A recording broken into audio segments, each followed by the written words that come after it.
শিক্ষা মানুষকে সত্যিকারের মানুষ হতে শেখায়। শিক্ষা মানুষকে নম্র, ভদ্র এবং বিনয়ী করে গড়ে তোলে। শিক্ষা মনুষ্যত্বের বিকাশ ঘটায়। কিন্তু বর্তমান সমাজে আমরা কি দেখছি?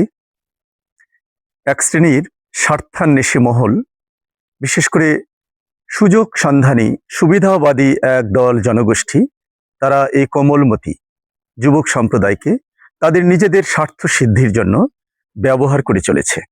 এতে করে এই যুব সমাজ তো ধ্বংস হচ্ছেই, উপরন্ত সমগ্র বিশ্ব পরিস্থিতি আজকে একটা ভয়ঙ্কর পরিস্থিতির সম্মুখীন হয়ে দাঁড়িয়েছে।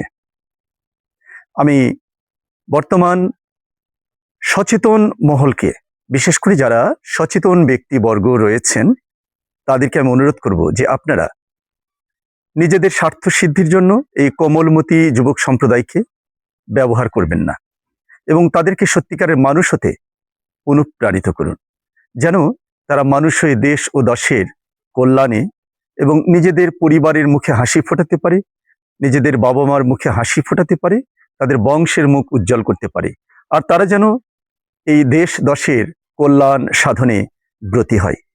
সবাইকে ধন্যবাদ।